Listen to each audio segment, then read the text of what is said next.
Bonjour les amis, j'espère que vous allez bien. Alors aujourd'hui on va continuer à étudier la Torah 4 qui est très très profonde, il y a tellement de choses à étudier, il y a tellement de choses à comprendre qu'à chaque fois, si je revenais au début et qu'on étudiait encore et encore et encore et encore et encore, il y aurait encore et encore et encore de nombreuses choses à dire. Et c'est là toute la profondeur de Rabbi Nachman, c'est que justement, euh, il nous fait comprendre par cela que la Torah n'est pas quelque chose de figé et ne peut pas être quelque chose de figé, exactement comme nos propres vies. Maintenant, ce qui nous est difficile, compliqué à chacun, c'est de l'appliquer, c'est de le mettre en place, c'est de se souvenir à ce moment-là. Déjà, si on peut réussir à se souvenir, ben, sur le moment où ça arrive, ou peut-être après, quand c'est arrivé. Si on peut s'en souvenir, c'est déjà une bonne chose, c'est déjà un avancement. C'est déjà un avancement. Même si après plusieurs jours, on s'en souvient, on se dit, ah, non, voilà, je savais que c'était comme ça qu'il fallait que je le fasse. C'est déjà bien parce qu'on se rapproche petit à petit du but. Le but, c'est quoi? Le but, c'est de l'intégrer. Et le but, c'est que lorsque le moment arrive, eh bien, on se comporte tel qu'on doit se comporter, c'est-à-dire tel la Torah le demande. Parce que la Torah, quand elle le demande, quand elle le propose, et parfois même quand elle l'exige par rapport au commandement, eh bien, c'est tout simplement parce qu'elle est en train de nous protéger. Elle est en train de nous dire, voilà, c'est très simple. Si tu te conduis de cette manière-là, si tu réagis de cette façon-là, alors il y a plein de situations par lesquelles tu seras sauvé. Et toutes ces situations par lesquelles on sera sauvé, c'est que du bien, c'est que des bonnes choses. Alors parfois, oui, c'est sûr, pour aller vers Hachem, nous devons perdre. Nous devons perdre justement le mal qui se trouve en nous. Et le mal qui se trouve en nous, le meilleur moyen d'y arriver, c'est le feu. Et le feu, c'est passé par l'épreuve en elle-même. L'épreuve en elle-même qui a gravé en nous, alors qu'on le sache de manière consciente ou totalement de façon inconsciente, parce que ça vient par rapport à nos générations, qu'on a ces mémoires dans l'ADN, que ces mémoires sont gravées dans nos organes, qui vont, que Dieu nous en protège, déclencher des maladies. Ces choses-là, elles sont faites justement passer par l'épreuve du feu, c'est repasser par non pas dans la forme, parce que la forme restera toujours différente, heureusement, mais le fond sera toujours la même chose. Et si le fond, eh bien, a généré un mal quelconque chez nous, on va devoir repasser par cette épreuve du feu qui va justement brûler le fond. Et si le fond est vraiment très très profond, ben on va prendre le même chemin. On va prendre le même chemin. Alors certains d'entre nous attendent que ça se passe d'une manière très inconsciente parce que le tourbillon de l'illusion dans lequel on est dans un monde inversé, donc le tourbillon d'illusion dans lequel nous sommes, eh bien, fait en sorte qu'on va croire, à nos sens, on va croire même à nos propres idées. Donc, certains vont se laisser totalement manipuler par tout ça et totalement avoir par tout ça.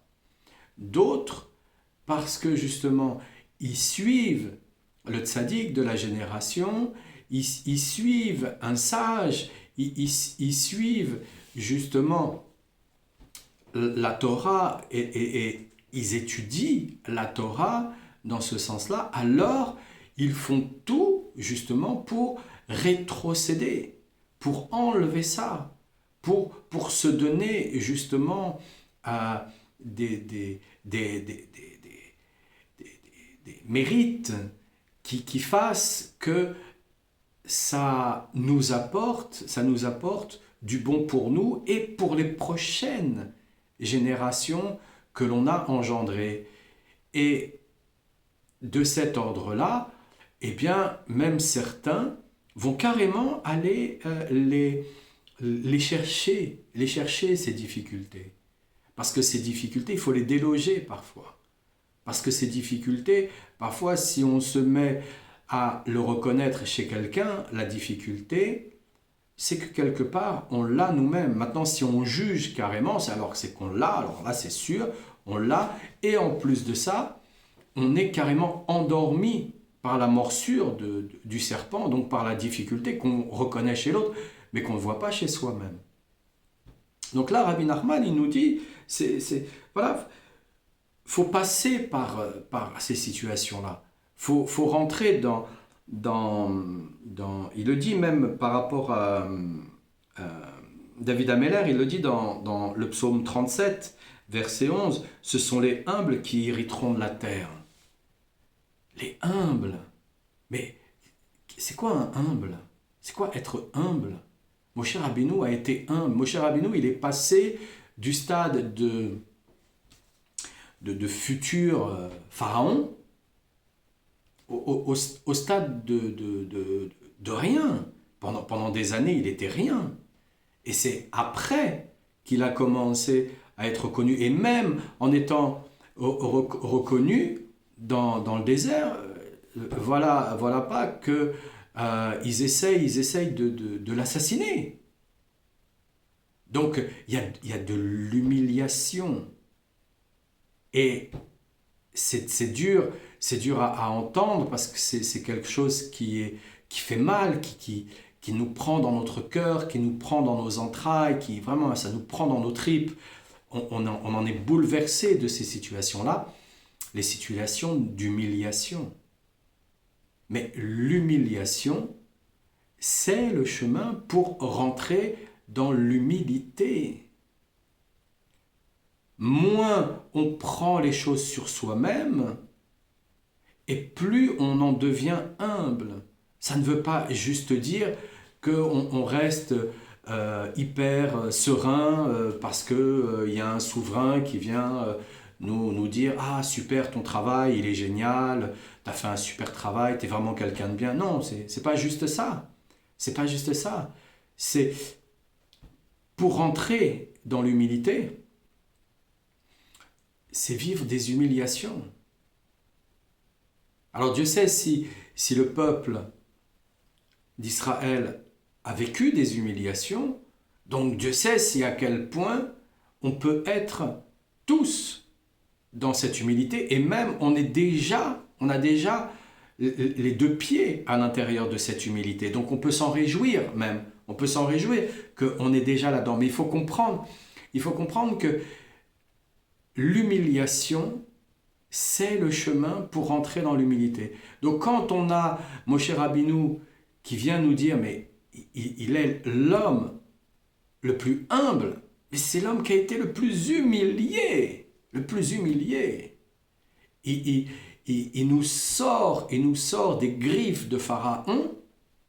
Il nous fait passer dans des situations où on ne peut que reconnaître avec énormément d'amour que c'est quelqu'un de loyal, de franc, de sincère. Bref, on peut lui donner tout un tas de qualificatifs positifs. Et là, on essaye de l'assassiner. Mais ressentez rien que le fait que vous ayez un ami, un enfant, un homme, un mari, une femme, un copain, une copine qui vous trahit. Tout le monde a déjà vécu quelque chose de cet ordre-là. Tout le monde s'est senti à un moment donné, s'est dit « Waouh, qu'est-ce qu'il m'a fait ?» On le prend comme ça, « Qu'est-ce qu'il m'a fait ?» Non, il t'a rien fait du tout. En fait, il nous offre des cadeaux. Et quand on reconnaît qu'en vérité, il nous offre des cadeaux, oui, je sais, il faut être un petit peu fou pour comprendre ça, mais de toute façon, il faut être fou pour venir ici sur la Terre. Il faut être fou. On est dans un monde inversé, tout est inversé. On est dans une espèce de cache-cache avec Hachem. Faut être fou. Faut être fou. Dès le départ, on est marqué à travers les conditionnements familiaux, scolaires, sociétals. On est marqué pour aller dans un chemin de cette manière-là. Si t'as pas ça, t'auras pas ça. Si tu fais pas ci, t'auras pas ceci, etc., etc., etc. C'est complètement inversé. Donc faut être fou. Faut être fou. Faut être fou pour justement rire en soi-même de l'humiliation qu'on est en train de vivre. Et en même temps, si vous riez de l'humiliation que vous êtes en train de vivre, si vous êtes face à un individu, mais psychopathe, sociopathe, que sais-je, il peut vous tuer, que Dieu nous en protège. Donc, là, dans ces moments-là, il ne faut même pas rire. Il faut faire genre c'est pas bien, genre, ah, on va pas bien, qu'est-ce que c'est triste, ah là là, voilà, jouer un petit peu la comédie, parce que sinon on est, on est écrasé, sinon on est écrasé. Il faut savoir être intelligent. Donc l'humilité, ben voilà, c'est les humbles qui hériteront de la terre. Et les humbles, bah, c'est généralement ceux qui ont été humiliés, quoi. Voilà. Vous êtes quelqu'un de bon, vous êtes quelqu'un de miséricordieux, vous êtes quelqu'un de sincère, vous êtes quelqu'un de loyal, vous êtes quelqu'un sur qui on peut compter, vous êtes une personne qui fait du bien autour d'elle, et puis en fait vous vous faites tout le temps avoir. Et il y a tout le temps des situations bizarres qui viennent, etc., etc., etc. Et vous demandez, mais pourquoi? Pourquoi il y a ça? Pourquoi je vis ça? Pourquoi? Parce que Hachem veut nous faire hériter de la terre telle qu'il l'a dit à nos ancêtres, telle qu'il l'a promis à nos ancêtres. C'est pas pour rien. C'est pas pour rien si on vit tout ça. C'est dur, c'est affligeant, mais en même temps, on se rapproche de plus en plus. De plus en plus, on rentre dans la prière. De plus en plus, on rentre dans l'Itbo des doutes pour être avec Hachem. De plus en plus, de plus en plus, de plus en plus. Et c'est ce qu'il nous raconte. Donc, on s'était arrêté là, et là, il nous dit, et nos sages se sont exprimés dans ces termes, dans le traité du Sota, 21b. À quoi la chose ressemble-t-elle? À l'histoire de quelqu'un qui marchait sur un chemin au milieu de la nuit noire, et avait peur des ronces, des crevasses, des bêtes sauvages et des bandits, si bien qu'il ne savait pas quel chemin suivre. C'est pas rien, c'est pas rien, et on marche dans la nuit noire, et il y a des ronces, et il y a des crevasses, et il y a des bêtes sauvages, et pour rajouter le tout, on a des bandits. Allez, on a la totale. Exactement comme en ce moment dans les grandes villes où et on a les voitures, et on a les autobus, et on a les tramways, et on a les vélos, et on a les trottinettes, et on a les motos, et on a les scooters. Bref, ça devient infernal. La vigilance, ça devient, plus le bruit ajouté là-dessus, ça devient infernal. Donc il y a une partie là, si je peux appeler ça ainsi, une partie qui se joue, la vie qui se joue, c'est extrêmement délicat. Extrêmement délicat. On est vraiment dans une situation où si pour un oui ou pour un non, on est un tant soit peu en déconnexion avec Hachem, ou endormi, ce qui est la même chose quelque part. Voilà les risques qu'on prend. Voilà les risques qu'on a. Donc à quel point, quand ils nous disent, nos sages, et Rabbeinu lui-même, il nous dit, fais le tikkun, aratzot, idbodedut, étudie la Torah, tous les jours. C'est pas juste une fois de temps en temps, c'est pas juste Shabbat, c'est tous les jours. Pourquoi? Pourquoi? Parce que tous les jours, on doit mettre à l'endroit les lettres de notre Torah. Et comme on doit mettre à l'endroit les lettres de notre Torah tous les jours, ça va nous permettre, dans une vie qui est très courte, ça va nous permettre justement de remettre tout ce qu'il y a à l'endroit et tout ce que aussi nos ancêtres, où est-ce qu'ils se sont arrêtés, tout ce qu'ils n'ont pas pu faire. Et à nous de jouer, à nous d'être dedans, à nous d'être dans le game et de se dire, allez, j'y vais. Allez, ok, bon, allez, c'est comme ça, ok. Bon, de toutes les façons, je vais pas y passer une éternité. C'est juste un petit bout de ma vie. Un petit bout de ma vie. C'est comme ces gens que Dieu ait leur âme et qu'ils soient en paix, étaient dans les camps et qu'au moment de passer dans ces chambres à gaz, eh bien, ils chantaient. Les nazis ne comprenaient rien. Mais oui, on va chanter. Mais oui, ça y est, c'est fini. La souffrance, elle est finie. Oh, oui, c'est un petit bout. Voilà, c'est un petit bout. Voilà. Et c'est fini, c'est terminé.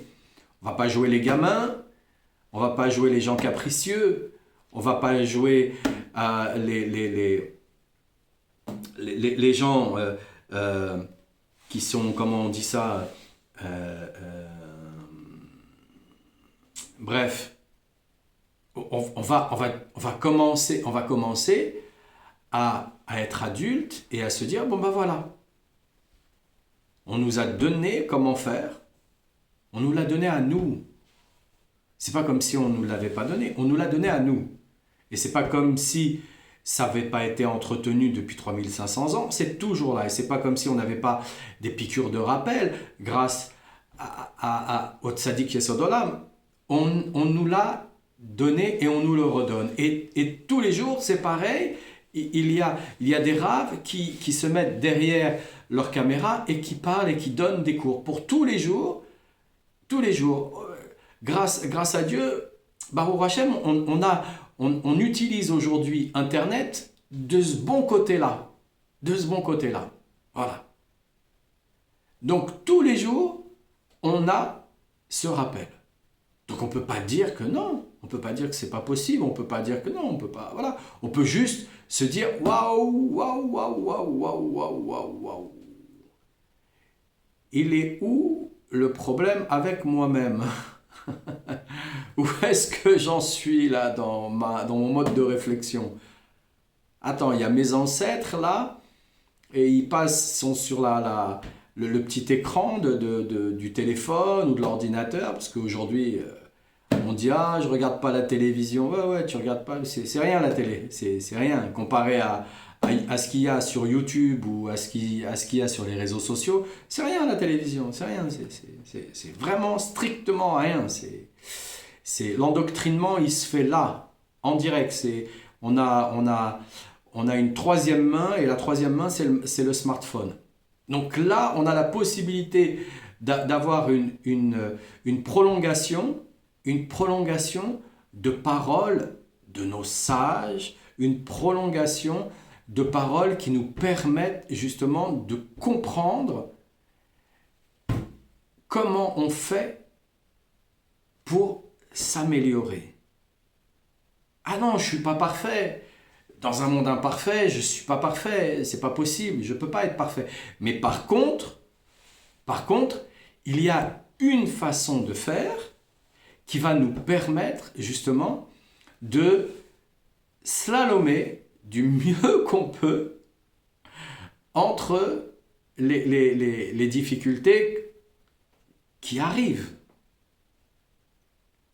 et d'éviter de les prendre de pleine face par surprise, parce que ça fait mal. Donc là, on a la possibilité, grâce à l'Internet, d'avoir justement cette récurrence. Donc dans cette récurrence, même Rabbeinu, il nous dit diffusez la parole, diffusez-la, continuez, diffusez-la. Mais qu'on la diffuse, peu importe qui on est, peu importe la place où on est, qu'on la diffuse. De toutes les façons, après, si on ne cherche pas, je sais quoi, la reconnaissance, donc voilà, ça va se faire tout seul, puisque c'est entre ses mains.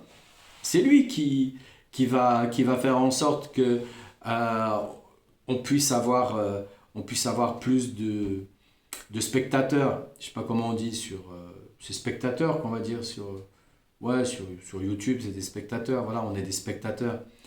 Et en même temps, on est des acteurs, puisque en même temps, on se sent aussi concerné, et en même temps, on vit aussi la situation de cette manière-là, parce qu'on se dit, mais comment ça se fait que j'ai été humilié? Comment ça se fait que je ne peux pas vivre comme je veux partout ici sur la terre? Comment ça se fait que ça se passe de cette manière-là pour moi et pour mes ancêtres? Et pour quelle raison? Qu'est-ce qui se passe? C'est quoi? À quoi ça sert? Donc Hachem, ça serait quelqu'un qui va être mauvais avec nous, voilà, parce que non. Il nous donne une situation qui est plus que tout. Voilà, vous allez hériter de la terre, mais pour hériter de la terre, il va falloir vous libérer des stigmates, enfin, je ne sais pas comment on peut dire ça, de l'assimilation. Il va falloir que vous vous libériez de toute la situation par laquelle vous et vos ancêtres sont passés, et vous allez devoir vous en libérer, et voilà la façon de vous en libérer. C'est pas agréable, donc je vais y aller à petite dose, vous inquiétez pas, c'est homéopathique. Mais même quand c'est homéopathique, c'est pas facile. C'est pas facile quand on rejette et qu'on ne comprend pas que le chemin de l'humilité passe par les humiliations. Mais on ne doit pas tomber dans le sadomasochisme, parce que le sadomaso, lui, il aime ça, d'être humilié en cachette. Non, c'est pas du tout ça. On va arrêter de courber les chines. On est le peuple de David Ameller. On est là, ici, présent, pour aller de l'avant. Et on est là aussi pour transmettre à tous les peuples de la terre le chemin qu'Hachem veut. Il veut qu'on soit dans ce chemin-là. On fait comme on veut, on ne peut pas passer à côté de ça. C'est lui qui détient la totalité. Donc on ne peut pas passer à côté de ça.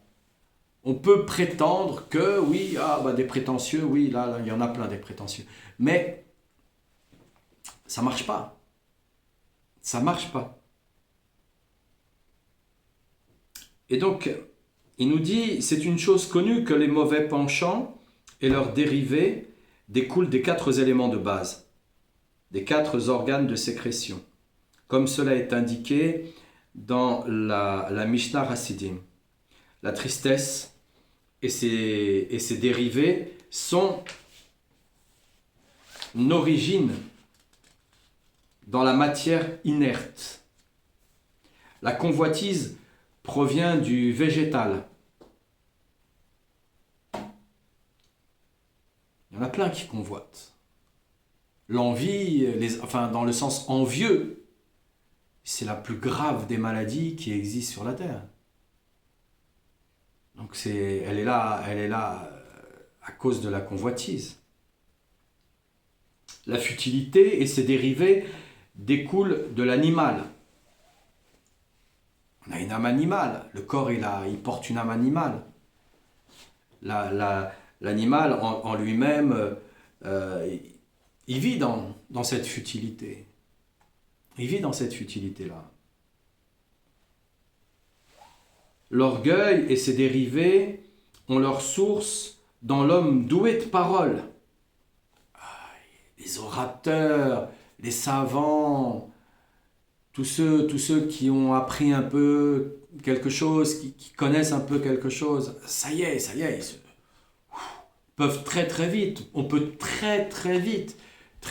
Moi le premier, je peux très très vite dérailler, que Dieu m'en protège, que Dieu vous en protège. Je peux très très vite dérailler là-dedans. Très très vite dérailler là-dedans.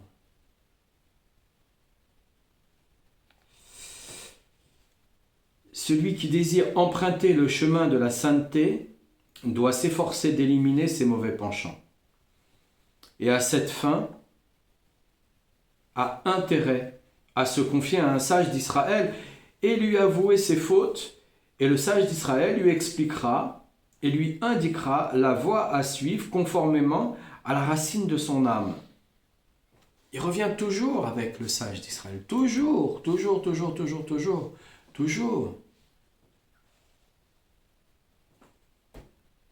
Quand vous avez un certain âge et quand tout ce que vous avez fait n'a été que considéré, heureusement, je dis que, avec beaucoup de mesures, vraiment beaucoup de mesures, n'a été que considéré par Hachem, parce que tous ceux qui sont dans l'illusion, qu'est-ce que tu as fait? Ouais, quoi? Ah, mais t'as raté tout, regarde, ouais. 50 droits et tout de travers, comme on dit généralement, t'as tout raté. Ouais, ça je ne l'ai pas raté. Ça, Baruch Hashem, ça je fais tout ce que je peux tous les jours pour rester accroché. Je lâche pas le truc, je lâche pas. C'est impossible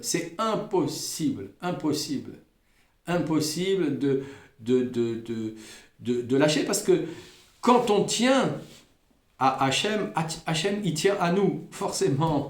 Et il y a un retour. Donc voilà, on est rattrapé à un moment donné, on a une piqûre de rappel, là, petite piqûre de rappel, je vous dis pas la piqûre de rappel, elle est pas forcément de tout repos, cette piqûre de rappel. Donc voilà, après c'est savoir est-ce que nous voulons, d'une manière très inconsciente, thésauriser dans un monde qui est totalement éphémère, puisque c'est un monde qui est inversé. Puisque dans ce monde, on nous explique, on nous montre à travers l'histoire que les empires, les gouvernements, tout ça, c'est à un moment donné, oui, il y a un pic de haut, et hop, ça tombe. Hop, voilà, c'est comme ça, la vague, elle fait ça. Et hop là. Donc, soit on vous explique que prenez un chemin de sainteté, et le chemin de sainteté, c'est quoi? C'est un peu comme un surfeur. Hein. C'est un peu comme faire du skateboard, hein, c'est pareil, hein, de la planche à roulettes. C'est un peu là, il faut garder l'équilibre. Garder l'équilibre. On va monter avec la vague, on va redescendre, on va refaire des creux, on va faire ça, on va repartir en arrière, on va aller à droite, à gauche. Et parce que c'est Hachem qui dit, hop. Enfin, il dit. Il a une façon de dire que on doit absolument rester bien accroché, parce que sa façon de nous dire sort des chemins imaginaires dans lesquels on a l'habitude d'entrer. C'est pas la même chose. Quand il nous dit, on ne sait pas vraiment comment l'expliquer, parce que l'autre qui est en face n'est pas forcément... c'est pas qu'il est prêt ou qu'il est apte à entendre. C'est que parce qu'il ne l'a pas vécu, il ne sait pas de quoi on parle. Allez expliquer le soleil à un aveugle. Il est né sans voir, le pauvre, et vous voulez expliquer le soleil. Ouais, il y a 10 000 façons de l'expliquer, mais il ne le verra jamais. Il l'imaginera. Et même lui, quand il essayera de vous expliquer son imagination, ça ne marchera pas. Ça ne marchera pas. Donc, lorsqu'Hachem nous parle, lorsque Rabbeinu nous parle, on ne sait pas vraiment comment... Parce qu'on est en train de le vivre. À la rigueur, ce qu'on peut dire, c'est voilà, ah voilà, j'ai fait ça, oh là là, ça a été un grand miracle, j'ai été sauvé, voilà. Là, on peut avoir un discours qui nous permette justement. Mais, vous voyez, moi-même, pendant toute ma vie, c'est pas pendant, c'est toute ma vie, j'ai cru qu'il fallait pas raconter. J'ai cru qu'il fallait pas dire. Qu'il fallait pas dire ce que Hachem, même là, vous voyez, j'ai du mal encore à le dire. Voilà. Et ben, pourquoi? Ben, tout simplement parce que c'était compliqué de trouver des individus qui vivent aussi cela, qui ont vécu aussi cela. C'est jamais la même chose. Parce que chacun d'entre nous, on est unique. Si on l'a oublié, on n'a qu'à faire voir ses empreintes digitales. Vous verrez, chacun d'entre nous est unique. Et par son expérience, en plus de ça, on est encore plus unique par son expérience. Donc, ce qu'on va vivre, de la manière dont on va le vivre, c'est pour nous. C'est cadeau. C'est cadeau. Mais certaines personnes s'en rapprochent. Ils ont vécu des choses comme ça, de cet ordre-là. Ou parfois, on est carrément des groupes à le vivre. On est sauvé in extremis d'un accident, on est sauvé in extremis d'une situation. Voilà, on peut le vivre. Et ensuite, on doit le raconter. On doit aller donner cette parole, parce que cette parole, elle est très, très, très importante, quoi, cette parole. Cette parole, elle offre à beaucoup de gens la possibilité d'être intéressés à un moment donné.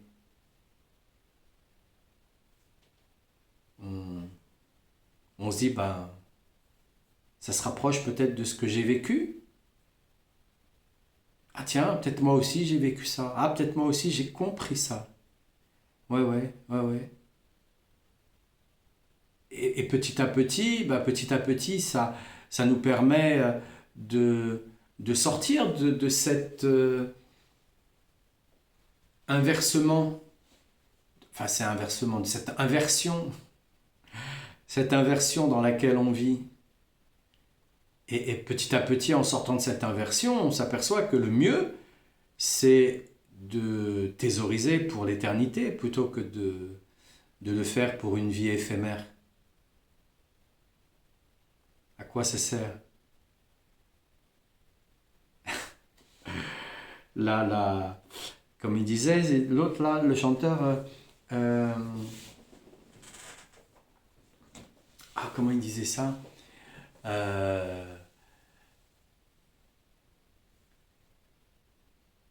La pauvreté est plus facile au soleil, quelque chose comme ça.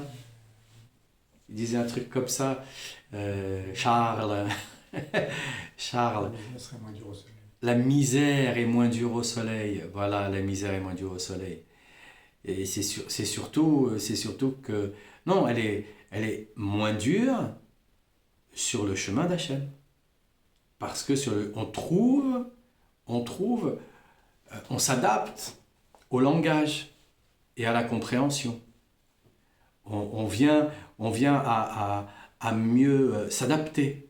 On se dit pas, ah voilà, je ne méritais pas, voilà, alors j'ai fait ça, alors parce que j'ai fait ça, alors voilà, j'ai fait ça. Non, on n'est pas dans la culpabilité.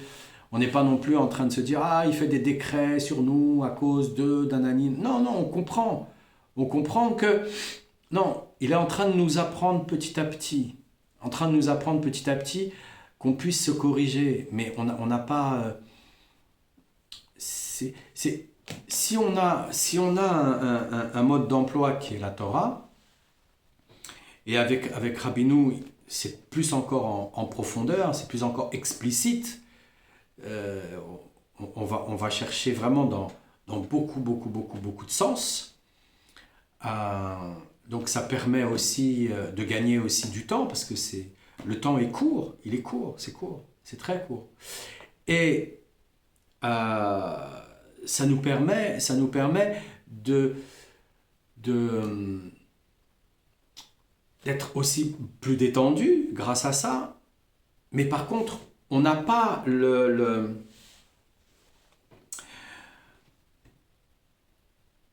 on n'a pas la cartographie de ce que on doit travailler sur soi-même, si ce n'est en se posant chaque jour dans l'Hitbod des doutes, parler avec Hachem, et là on se rend compte. Voilà, aujourd'hui j'ai fait ça, j'ai mangé ça, j'ai fait comme ceci, j'ai été comme cela. Et petit à petit, on commence à avoir cet effet miroir avec nous-mêmes. Et on commence à comprendre, on se dit, ah ouais, non, tiens, là il y avait un blocage. Ah, non, ah oui, là, ah ben non, là j'aurais dû faire comme ça. Ah oui, là, maintenant j'aurais... Voilà. Mais avant d'arriver à ça, il va falloir dépasser aussi la victimisation. Pourquoi tu m'as fait ça? Pourquoi je vis ça? Pourquoi j'ai ceci? Pourquoi j'ai cela? Voilà. Il t'en veut pas. Il t'en veut pas. Il dit tout simplement, fais tes devoirs. Voilà, je te donne des leçons, fais tes devoirs, applique, et tu vas voir. Tu vas voir après, après tu kiffes. Après, tu kiffes. Après, t'es un peu... Ouais, t'es un peu... Voilà, c'est comme ça. C'est tout. Voilà, auprès des autres, ils disent, oh, qu'est-ce qu'il fait, lui? Oh là là. Voilà, tiens, c'est surprenant. Oui, mais parce que tu kiffes après. Tu kiffes après. Tu sais que le message, il est... Tu sais qu'il y a du sport. Il y a un vrai sport. Il y a un vrai sport, parce que tu vas devoir te corriger toi-même avec toi-même. Ouh. Vraie bagarre. Ouais, c'est un... La Torah, c'est un art martial. C'est un art martial. Voilà, mais c'est un art martial d'amour. D'amour. Vraiment de l'amour. Parce que même ça, on ne sait pas ce que c'est. On croit... on a identifié l'amour bien souvent dans la relation entre nous et les parents, les frères et sœurs, les amis, ensuite le conjoint, les enfants, les bonnes choses qui nous arrivaient. On a identifié l'amour de cette manière-là, mais l'amour dans un niveau absolu, c'est autre chose. C'est autre chose. On est un peu fou. On est un peu fou pour vivre cet amour absolu. Et comme il le dit dans le Shivrei Haran, quand Rabbeinu il veut aller en Eretz Israël et qui s'arrête à ce moment-là, c'est au niveau d'Istanbul, et que là il y a ces Juifs qui sont là, et en plus c'est même pas des opposants à lui. Et il lui demande, il avait dit avant à la personne qui l'accompagnait, il avait dit surtout, tu dis pas à personne, je suis là incognito, je fais le voyage incognito, aller-retour, tu dis rien du tout, sinon, ok, incognito. Donc, il arrive et ces personnes, elles disent, c'est qui Ah demandez-lui, voilà, donc ils vont lui parler, voilà, qui c'est, et voilà. Et à chaque fois qu'il lui demande, il répond autre chose. Et ils se disent, mais c'est quoi, qu'est-ce que c'est que cet individu? On lui dit, c'est un Cohen, il dit, oui, je suis un Cohen. On lui dit, oui, je suis ça, oui, je suis ça. Il dit tout le temps oui, qu'est-ce qui se passe? Et donc, à un moment donné, bah forcément, ça les monte, ça les chauffe. Ça les chauffe. Ça les chauffe. Donc, au final, ben, au final, en fait, Rabbeinu, il fait tout ça pour quelle raison? Parce qu'il a vu que son voyage était extrêmement dangereux, et que si il ne payait pas justement cette partie-là par cette humiliation, en plus ce ne sont pas des opposants, ce sont des gens qui sont totalement d'accord avec Rabbi Nachman, mais ils ne le connaissent pas. Et s'il ne paye pas ça, cette partie-là, par de l'humiliation, ça va être encore plus difficile pour lui. Donc il va carrément dans le feu de l'action. Donc là, on vous dit, voilà, c'est très simple, il va falloir que tu te fasses humilier. Ouais, tu te fasses humilier, tu risques même d'avoir une très très grave humiliation. Voilà, mais la raison, c'est que si tu passes pas par là, tu risques même de mourir. Comment on se comporte là? Quels sont les doutes là d'un seul coup? On se dit, ouais, l'imagination, tout. Non, arrête, attends, moi je vais me faire humilier. Moi je vais mourir, mais non, je vais pas mourir, mais non, grâce à Dieu, il me protège, tout va bien, mais non, je vais pas vivre dans cette situation. Et malheureusement, ce qui a été dit, eh bien, se fait. Donc là, Rabbeinu, carrément, il va dans le feu de l'action. Ah, faut aller dans ce volcan, parce que sinon, si je vais pas dans ce volcan, la terre, enfin je dis, voilà, j'extrapole, Pierre. Et, et il dit quoi? Il dit, voilà, si je vais pas là, dans cette situation-là, si je leur mens pas, enfin, il leur ment même pas, puisque à chaque fois, c'est en relation avec la Torah. Il leur ment même pas. Il est tellement intelligent, il est tellement à un niveau qu'on n'imagine pas. C'est un Bélé, donc on n'imagine pas. Il est tellement à un niveau que il leur ment même pas, et en même temps, ils vont être bénis de cette action-là, puisque ils parlent en bien et ils protègent Rabbeinu, ils protègent Rabbi Nachman. Mais en même temps, ils ne savent pas qu'ils sont en train de parler à Rabbi Nachman. Donc il y a deux actions en elles-mêmes, sauf pour le pauvre, une personne qui lui était vraiment dans une attitude négative, mais sinon les autres, non, ça a été bénéfique pour eux. Et en même temps, ça a été bénéfique pour Rabbeinu. Donc, vous voyez, le chemin de l'humilité, ce chemin de sainteté, c'est pas simple. Et logiquement, c'est le Ham Israël. Donc là, pour l'instant, ce qu'on nous demande, c'est surtout d'avoir un niveau de tolérance qui est exceptionnel. Exceptionnel, parce que quand on regarde les réseaux sociaux et qu'on tombe parfois sur certains et certaines, on se dit waouh, allez, comment on scrolle, oh là là, TikTok là, oh là là, oh là là, oh là là, oh là là, oh là là. C'est des endroits où j'évite d'aller. Je me suis fait aussi attraper là-dedans à aller regarder. J'ai même des comptes aussi là-dedans. Mais non, j'évite d'aller. C'est des pièges. C'est des pièges. Alors, heureusement, on a fait en sorte d'avoir un peu d'expérience. Donc, on prend du recul à chaque fois avec ça. Donc, prenez beaucoup de recul avec chaque situation. C'est ce qu'il nous dit là dans cette partie-là. Il nous dit prenez beaucoup de recul avec chacune des situations qui va vous arriver dans votre vie. C'est la meilleure façon que l'on a de garder la simcha, de rigoler de soi, de rigoler des situations, de se dire waouh, c'est chaud, waouh, c'est dur, waouh. Mais bon, c'est bon, allez. Un petit Ashrenu, Matofrelkenu, Umanaim, Goralenu. Et puis ça repart. Et on repart de plus belle.